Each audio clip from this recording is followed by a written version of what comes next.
Next song by this amazing. Well, I could call you so many things. Oh, really? Yes. As long as you call me. That's all that matters. That's an old 60s good. play line. Yeah, it was definitely just on your old man. Yeah, that was an old man line. I don't care what you call me, just as long as you call me. As long as you call me.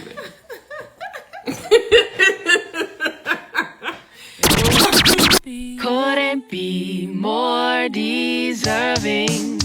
You got me cloud surfing, cloud surfing, cloud surfing. You got me.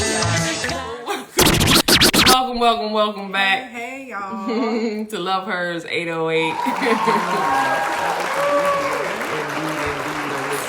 Lovely summer.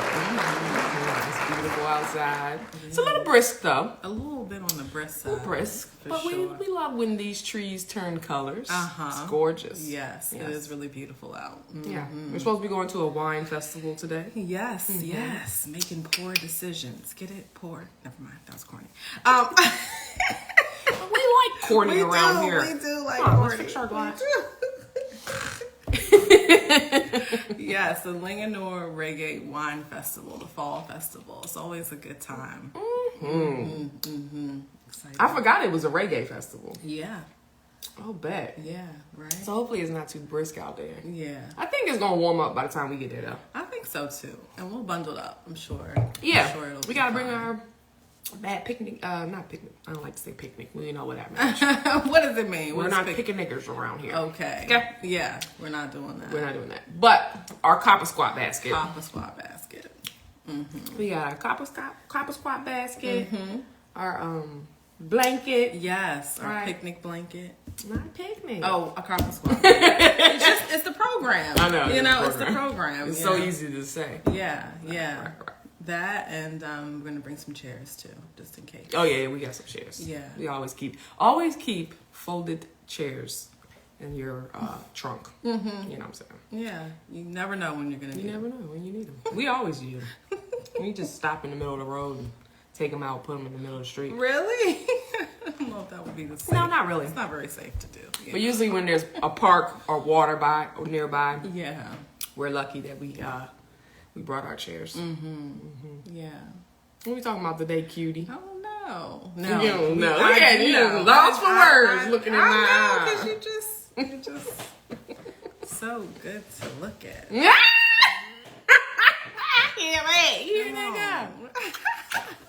She loves me. That I do. But we are still talking about this amazing book, What Mama Couldn't Tell Us About Love. And one of the myths in the book. The many myths. The many myths. And the one that baby chose today was, I'm not good enough to be loved. That's deep. It is deep. And don't you just feel it in your body. Yeah, it make you shame. It does. It really, hurts your heart. it does hurt your heart. It does. It's very heavy. It's a very heavy belief, you know, and a belief that so many of us are not even aware that we have. Yeah.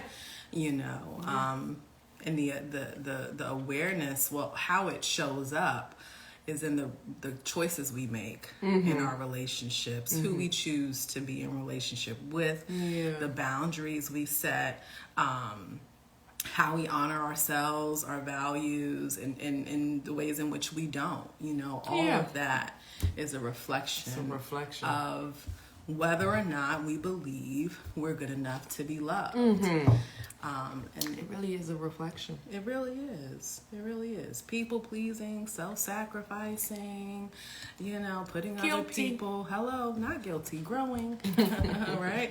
I mean, but yeah, putting other people's needs before our own, you know, all of those things. Yeah. Putting ourselves on the back burner. And for women especially, because we're genetically predisposed to being nurturing and caring and overly empathetic. That's what makes us great mothers and caregivers, you know. Because of that, we're more likely to give of ourselves in that way. And oftentimes that giving is rooted in this belief that I'm not good enough to be loved. Yeah. It's pretty deep. It is. It's pretty deep. Especially for our melanated women. Y'all know what I mean by melanated. Yeah, that's what we talking Right. to. That's what we talking about. Indigenous. I like to say indigenous, aboriginal. Yeah. Some like to say black. You know what I'm saying? But if you look at us, we're quite brown. Yeah, You know kissed what by I'm the sun. Go get kissed by the sun. We sun kissed. We are sun kissed. Ain't that right? It is. And we beautiful too. Look. Anyway, go ahead. Look at the glow. You know. But Look at the glow up. Hello? Yes, but especially you were saying for our indigenous aboriginal. Yeah, because and I want to read that little passage thing there. Yeah, you want to start with that today? How about reading it? Sure. Yes. That's good. So, our emotional inheritance, right? Number 2, I'm not good enough to be loved. So, she says, from a slaveholder's point of view, the ideal slave had to have a deep sense of inferiority. If a slave exhibited any sense of self-worth, she was a candidate for seasoning, a process of psychological and emotional abuse designed to strip our people of dignity. Wow. That's pretty sick. Wow. Right? So if a slave, savage. right, it's so savage. Yeah. Right. So if a slave displayed confidence, or worthiness, they would be stripped down in a psychological and emotionally abusive process to make them feel lesser than. Yeah. Right? Yeah. And it says, in addition, because being African was designated as the justification for our degradation, issues of skin color, hair, and features fed into our lack of self-love. Right? And we know that has been a big thing. I'm glad that it's kind of like, I feel like it's simmering down. It is. Right? Yes. There's a lot more awareness with who we are as indigenous folk, you know, loving our skin, our nose, our lips, our hair. Yeah, embracing our beauty, our qualities. Right. Yeah.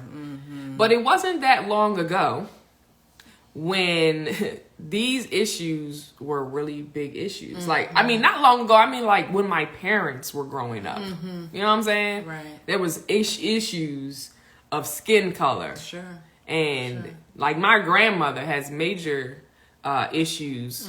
She was, you know, in her own family because she was the darker one. You know, she experienced some emotional abuse and bullying even. Yeah, bullying. And then my mom, because of my grandfather, he's very, very light skin, like yellow light skin. You know what I'm saying? And my mom and her siblings were all light, like him, with freckles, some with red hair. You know what I'm saying? And so then they are, you know, so there was a time where it was you received like some prestige. Yeah, if you were for light, being if you lighter. passed, what was it? The brown paper bag test, right? Paper bag test. Yeah. But then also you would be sometimes ostracized from your community because you were perceived as so-called better than. Right. You know, all these games that was played with the divide and conquer, separation of a very strong, beautiful people. Yeah. Who we got? Hey, Steve, what's up? Steve. Thanks for joining us. Right? So we're just talking about one of the myths of I'm not good enough to be loved.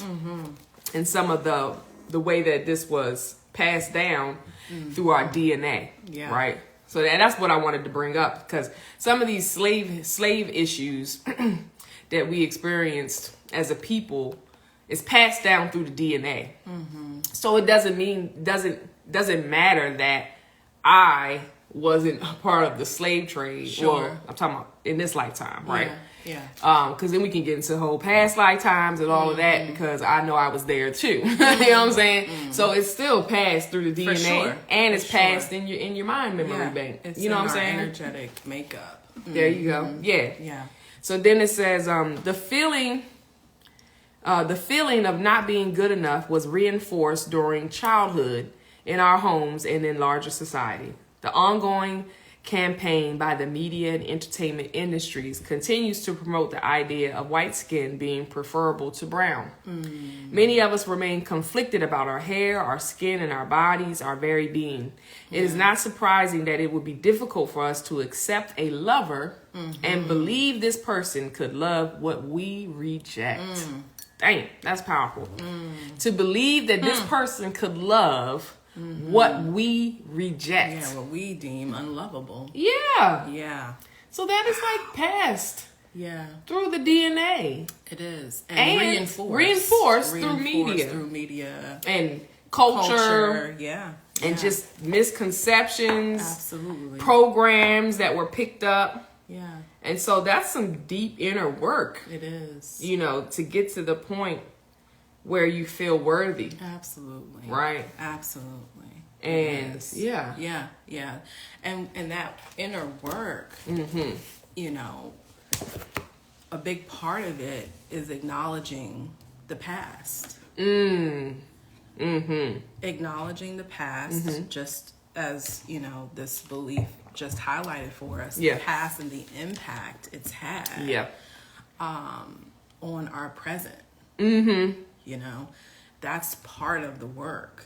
And as much as we sometimes try to avoid looking at the past or acknowledging it for what is, what it was, doing so is so important It is. to our healing It is. process. Because without acknowledging it, then we don't give ourselves an opportunity to love ourselves through it.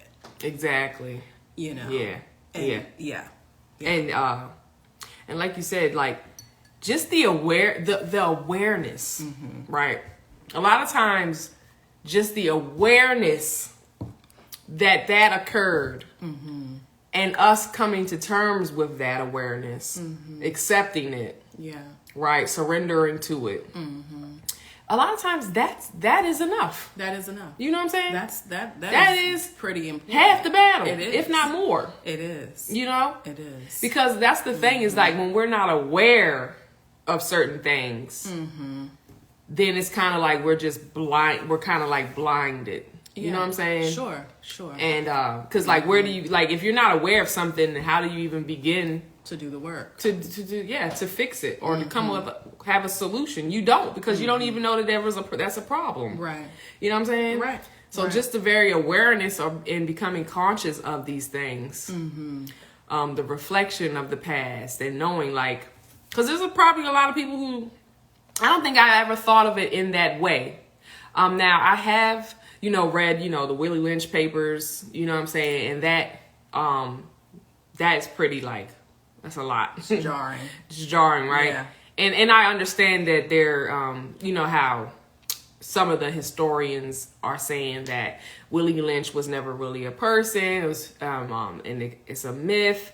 But regardless of if that person was real or not, those things that were written about were real. Those protocols, for sure. Yeah. Those protocols were real. Yeah. You know what I'm saying? Yeah.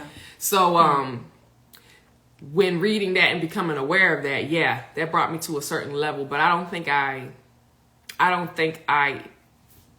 connected it. The impact in terms Yeah. of, present to day. me. You know what I'm saying? How that affects me in my love relationships. I don't think I put those together. You know what I'm saying? No, I think I agree with you on that. I don't think, before reading this book, I don't think that I did, And again, because the awareness wasn't Exactly. there. Yeah, the The awareness. Mm-hmm. That's why reading is so fundamental, man. It is. It's so amazing. Oh, for authors. I mean, I have a great respect for authors. Yeah. You know, Yeah. it's just to be able to write and bring light, you know, information through words, Sure. books. You know what I'm saying? Sure. That's why we're so sapio. Yeah. So sapio. You know? So sapio. And the older I get, the more and You more appreciate I it. love books. The more you appreciate it. I mean, Yeah. it wasn't it Malcolm X that said if you want to keep something from melanated people, you know, at Hide one it in a point it was hide it in a book. Yeah. You know, and that is exactly why it's so important for us to educate ourselves, because with that being part of the awareness process, without this information, what happens is we can sometimes think that there's like, what's wrong with me? Yes. Right, which then reinforces this belief that Yes. I'm not good enough to I'm not be good enough. loved. Yeah. Right. So when someone can explain, shed light Mm-hmm. on why things are the way that they are Mm-hmm. because of how they once were and how to change those Mm-hmm. things, right? It normalizes the experience that we have, which makes it easier. You know, easier. I'm going to use the word easy because it's not easy work, but it makes it more possible for us to be compassionate toward ourselves, and toward others, and even others. toward our parents I and was our gonna say parents' that. parents, because Yes. they inherited all of this. Right. They're you know? even closer. They're even closer to that information, to that history. Exactly. You know what I'm saying? Exactly. And don't have the awareness, the knowledge. Some you of know, them, that- Some of them, yes. That we have, you know, this generation has and has access to in ways that they did not have access. Exactly. Before. The internet, all of the things, you know, and just all of these books and publications that are coming out, speaking out about these things and bringing these things to light in such, you know, in such volume. You know, there's So more true. of it now. For So sure. true. For sure. Yeah. Yeah. And it goes right into that whole quote. I don't know whose quote this is, but basically it says that like the bottom line, to kind of paraphrase it, the more you know yourself, the more you know others. Yeah. You know what I'm saying? It's Yeah. like you don't have to go study everybody else. No. If you just study yourself, Yeah. right?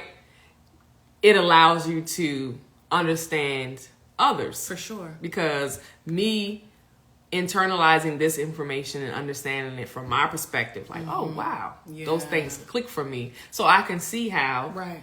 it affects other people. Exactly. You know what I'm saying? Exactly. And so that's why everything is a reflection. You know what I mean? So it's like, that's the work though. You know, Sure. that's the work we talk about. It's like, you don't have to go do all this work on other people as if other people are the issue. Yeah, no. It's just look in the mirror Just looking at yourself. and do the work. And doing the work. And doing the work. Because we all are having the same experiences. And what I mean by that is we're all working through unlearning things that no longer serve us in some way or another, being confronted with those things through suffering, through pain, through conflict. Yeah. Learning who we really are, coming to that awareness stage of Aquarius, right? And this enlightenment that is happening right now on this planet. And so when you understand that that's the context through which we're all working through, you really just need to do your own work. Look, worry about yourself. Worry about yourself. You really just need to do your own work.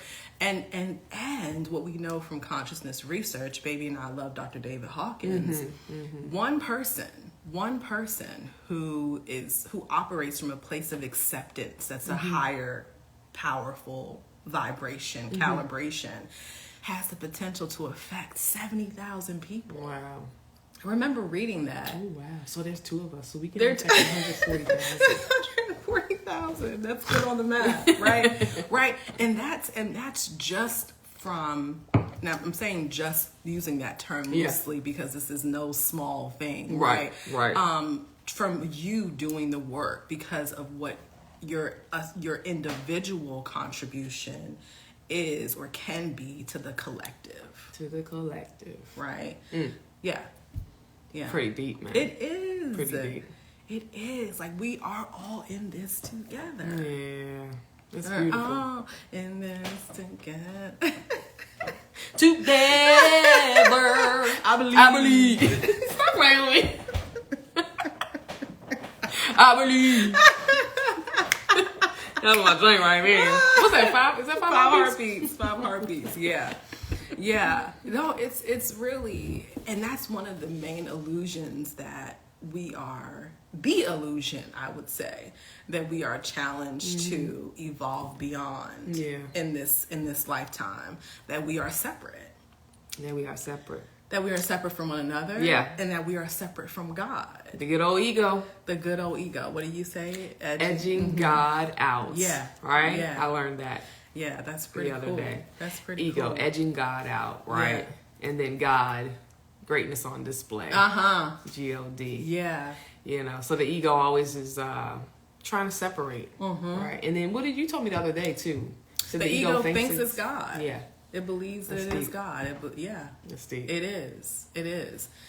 And so when we know that that is ultimately the work, like realizing that we are not our minds, we're not our bodies, we're not our thoughts, we're not our feelings, we're not our experiences, that we are the consciousness from which these things are manifesting. Like, that is the work, and that's the work that's beyond like the mind's comprehension. You know? So when we think about that, how significant that is, we can see how just one person doing the work can affect so many, because it is the work that we are all doing, whether we're aware of it or not. It's happening. It's happening. Which is what happening, I said, buddy. It's happening whether we, are aware of it or not. And I can speak to You funny. inside joke. Inside joke. I'm gonna tell y'all though. Yeah. Go ahead. Yes, You want me to tell them now? You can tell them now. You can tell them. So, ladies and gentlemen, Because you're too cool. when we first started, dating, and I was sitting right here, Yeah. in this living room, Yes. this cutie going to what? First of all, you gonna say? You told me. What you say? So what you say? So who in your phone? Who what you say? Sometimes what you So say? I'm saying, who do you need to text to let them know that you're no longer on the market or something like that? Well, that's how you show up when you know you good enough to be loved. That's how you show up. Well, dang. Well, actually, not just when you know you're good enough to be loved, when you know you are loved. hello, Right? Go ahead, cutie. Hello. So that's how I showed up. That's how she showed up. She told me, right? Basically, get rid of them, all them little, whoever you got, end it. Because then she gonna say, because this is happening. I'm like, dude. Yes, that is what I said. This is happening. I wasn't playing with you. I wasn't playing either. I know. I knew that. Yeah, I knew you- that. And I could see that. I could recognize that in you, Exactly. because I recognized it within myself. Yes. And by that, I mean the love. Exactly. Right? Your genuine essence, Oh, So, yeah, little cutie. Got to bite your lip right on this camera. talks about my lips all the time, y'all. I've never. Them had lips. any Look kind at of- her lips, y'all. No, don't look as too much hard. as- Those are mine. But look at her lips. They beautiful. Oh Look at my these God. lips. Look at these lips. Stop it. Yeah. You make it stop. Making you blush. You are. You know it. I mean, her whole face, man. Oh my God. Look at her eyes. Thank you. Oh my God. That nose and them Guys. cheekbones. Guys, with them lips. This is why I knew it was happening. You see, she's just so charming and endearing. I'm just telling the truth. You are. Y'all know. You are, and I love you. But it's also who you are. Oh, You're so great. oh, little cutie. Kiss your forehead. Yeah. So I you know, I feel like this book came to me and I think to us because whenever we read, we're always or listen to a podcast or an audio book, we always compare and share notes about what what we're learning for sure. And so I think I'll speak for me. This book came in a good time because I am working on just bettering my relationship with my mom, right? And so, realizing, which is a big thing to realize, that it's easy. You hear it. People can only give you what they have. Yeah. Right. Yeah. And that sounds okay. It makes sense. But it's really being able to feel that and connect with that, and to have the compassion. Because you can miss it. You can miss it. To be able to have the compassion for your loved ones, mom, grandma, understanding that they are only able to give us what they have. So I appreciate the timing of this book because, I want to have a better relationship with my mom. And it's happening as a result of just having a greater understanding of her experiences and realizing that we're not that much different from one another. Yeah. Despite what we want to believe sometimes. Yeah. And just having the awareness, and I know this helps me a lot, just having the awareness that, like I said, being able to take like this information, right? Historical information, like you in this lifetime where we are right now in 2022, being able to understand what was going on during that time, right?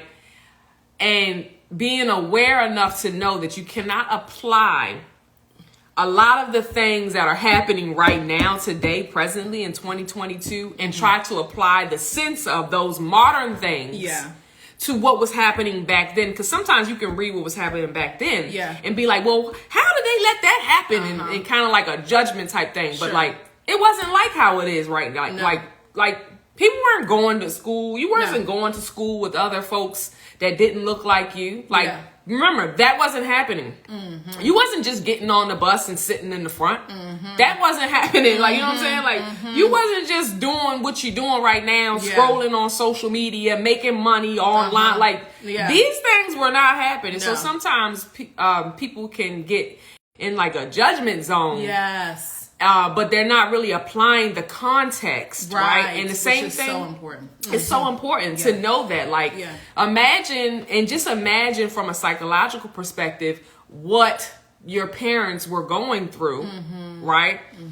Or your grandparents were going through during that time, and what was happening in the culture. Yeah. Because it's bigger than just, well, I wouldn't have did this, blah, blah. You don't know what you would have done. No. Because you don't even know. You don't even understand the context. Yeah, the trauma.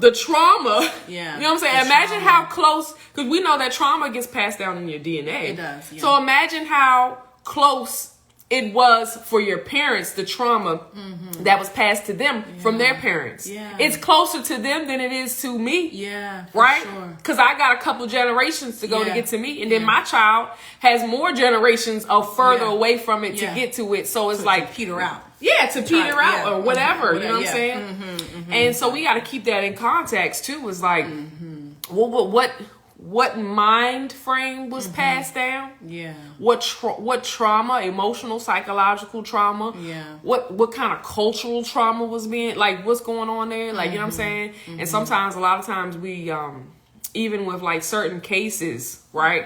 Certain cases that are being tried today based on things that happened back then.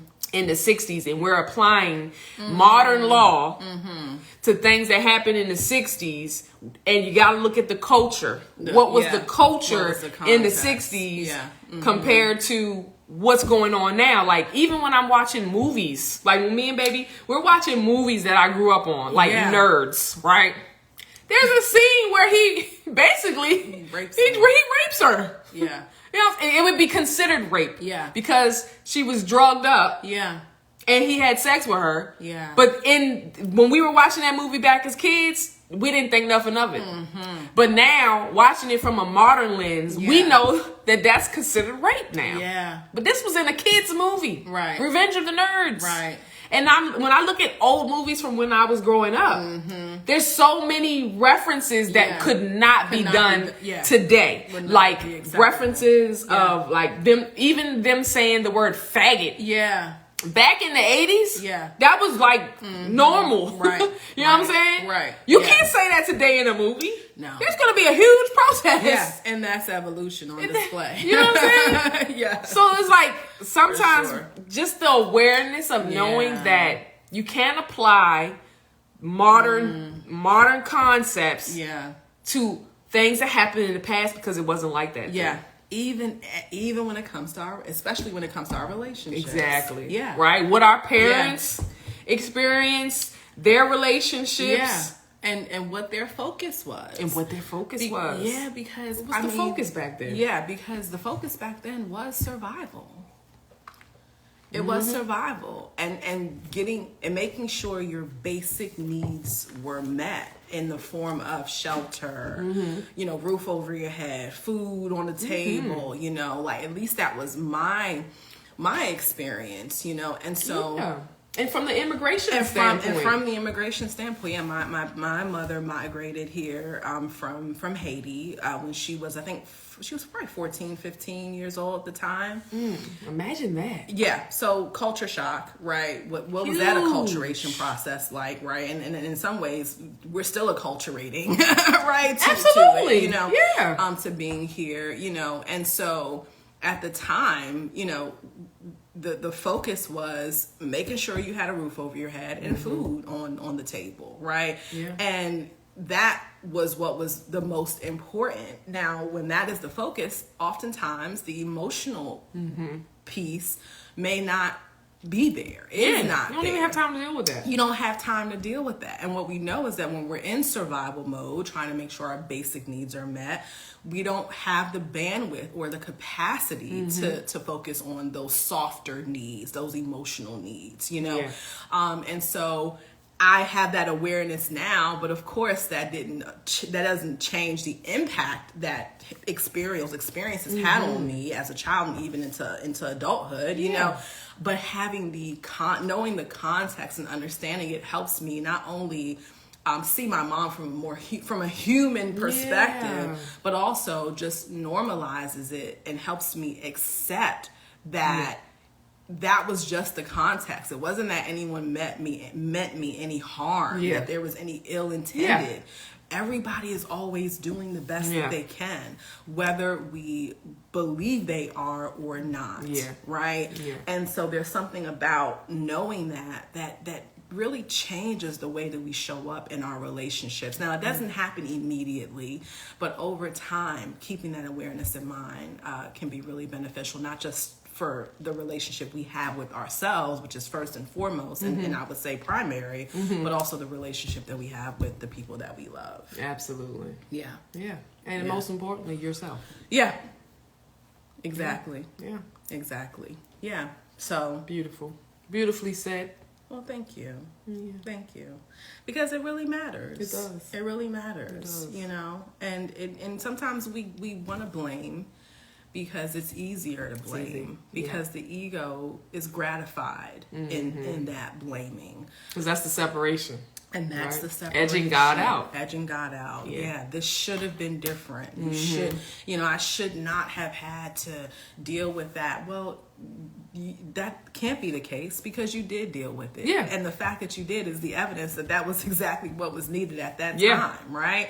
But when we think that we are God, when the ego convinces us that we are God, we even think that we have the ability to change the past. You don't. Right. There's nothing you can do about that. Nothing you can do about that. It's like, what are you gonna do now? What are you gonna do now? Here, this is where your power is in this moment. You know. Right. Are you gonna continue to edge God out? Right. Or are you gonna be greatness on display? Yeah. Yeah. That's deep. That's the work. That's how I'm gonna. That's the question I'm gonna ask myself every time I have that contract. So will I continue to edge God out, meaning let my ego convince me that there's some type of separation? Yeah. Right. Or am I going to choose God? Greatness on display. You know what I'm saying? That's deep. That's shorty. good. That's I like deep. that. I think we should end it right there. Yeah. Did you have anything else you want to say? Little cutie. Oh, you're so sweet. I just, just to give yourselves grace. Yeah, just to give ourselves grace and to give others grace, and to again realize that we're all in this together, and the work that we do impacts everybody, and that's why we're all so important. Yeah, Absolutely. yeah. Yep. And remember, the work that you're doing is going to assist with evolving your DNA. Yeah, your DNA, Your humanity, DNA. yeah, your legacy. And then with the work that you're doing, upgrades your DNA, and then it will ultimately upgrade the DNA of your lineage. Absolutely. Whether you have children or not. Yeah. Whether you have children or not. And that is how you change the past. That's how you change the past. Damn. We went deep. That's how you We didn't change even the know we was going to go past. there. Because you change the effect the past has had. Yeah, and you change the present. And you change the present. Which ultimately changes the past, and guess what? Yeah. The future as well. Absolutely. Ain't that something? It's so good. Because like I said, in another joint, we're spaceships. Yeah. And they're like, wait a minute, what? We're spaceships. We're traveling through time right now. Past, present, future. Yeah, fourth dimensional. You know what I'm saying? Reality. My body is a spaceship. Yeah. We're floating in space. We're floating We're in changing space. time. Yeah. We're traveling. Wow. We're So cool. aliens. So, okay. All right, we're going to... Cut! Save that for the science We piece. want people to come back. No, I'm kidding. Don't you want to tell them about your master Oh, class? yes. October 15th. Thank you, baby. October 15th, I am hosting a live masterclass, The Secret to Owning Your Power and Creating the Life that you desire and you deserve. So I'm going to be talking about the ways in which we unknowingly are co-creating our own pain and suffering. And I'm going to be sharing my 4-step method, my signature, very simple 4-step method to support you with gaining clarity, so you can intentionally take action on the life of your dreams. So that's October 15th from 12 to 3 p.m. And if you're interested, you can DM us and we'll make sure to get you registered for the event. And all registrants will be entered into a raffle to win a $20 Amazon gift card. All right, so no, you can't have it. It's always a good time. It's always a good time. Wait, how can they find you? And you can find me at I am Lourdine Jean-Francois. Also my website, www.abundantconsulting.org. You can register on there. Thank you. Register, please. Yes. Thank you. Thank y'all for joining us. Yes. Once again, Love Hers 808. Get that 808. And we'll see you again next week. And know that you are good enough to be loved. Not only are you good enough to be loved, you are loved. Love Hers 808. Love Hers 808. We signing off, y'all. See y'all. Love y'all. Peace out. I don't wanna come down. I don't wanna come. I don't wanna come down. I don't wanna come. So just chill till the next episode.